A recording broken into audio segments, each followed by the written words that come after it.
Hormuz strait खुलेगा या नहीं, इस सवाल पर पूरी दुनिया की नजरें टिकी हैं। लेकिन अब ईरान ने ऐसा बयान दिया है जिसने अमेरिका की टेंशन बढ़ा दी है। नमस्कार, मैं सौरभ शुक्ला और आप देख रहे हैं न्यूज़ 18।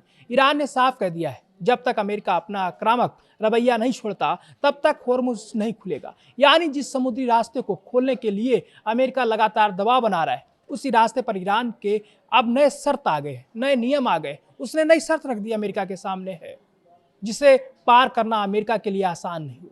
और सबसे बड़ा सवाल, क्या होर्मुज को लेकर अमेरिका और ईरान आमने सामने फिर से टकराने वाले हैं? क्योंकि तेहरान ने सिर्फ एक नहीं बल्कि कई ऐसी मांगे रख दी हैं जिन पर अमेरिका के साथ समझौता बेहद मुश्किल दिखाई दे रहा है। ईरान की सुप्रीम नेशनल सिक्योरिटी काउंसिल के सचिव और IRGC कमांडर मोहम्मद बागेरी जोलगदर ने होर्मुज को लेकर ईरान का रुख साफ कर दिया है। ईरान की पहली शर्त, अमेरिका वादा करे कि वह भविष्य में ईरान को कभी धमकी नहीं देगा। दूसरी शर्त, अमेरिका को ईरान और क्षेत्र में उसके सशस्त्र सहयोगियों के साथ युद्ध को स्थायी रूप से खत्म करना होगा।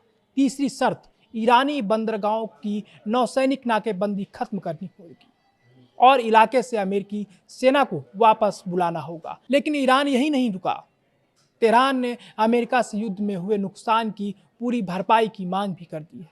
यानी ईरान चाहता है कि युद्ध का नुकसान अमेरिका भरे, ईरान पर लगे सभी प्रतिबंध हटाए जाएं और ईरान की रोकी गई संपत्ति बिना किसी शर्त के वापस की जाए। अब जरा सोचिए, अमेरिका एक तरफ होर्मुज खोलने की मांग कर रहा है और दूसरी तरफ ईरान अमेरिका से युद्ध खत्म करने के साथ साथ प्रतिबंध हटाने, सेना वापस बुलाने और मुआवजे की मांग कर रहा है। यानी होर्मुज का ताला सिर्फ एक समुद्री रास्ते का ताला नहीं है, इसके पीछे अमेरिका और ईरान के बीच शक्ति प्रदर्शन की पूरी लड़ाई खड़ी है। होर्मुज स्ट्रेट दुनिया के सबसे अहम समुद्री गलियारों में से एक है। यही वजह है कि ईरान के इस रास्ते पर ट्रैफिक रोकने से सिर्फ अमेरिका परेशान नहीं है, बल्कि पूरी दुनिया की नज़रें तेल और गैस की कीमतों पर टिक गई हैं। क्योंकि समुद्री रास्ते पर किसी भी तरह की रुकावट का सीधा असर ग्लोबल एनर्जी सप्लाई पर पड़ सकता है। तेल महंगा होगा, गैस की कीमतों पर दबाव बढ़ेगा और इसका असर दुनिया के तमाम देशों की अर्थव्यवस्था तक पहुँच सकता है। यही वजह है कि अमेरिका लगातार होर्मुज स्ट्रेट खोलने पर जोर दे रहा है। लेकिन ईरान ने साफ कहा है कि वह अपना कंट्रोल छोड़ने वाला नहीं है।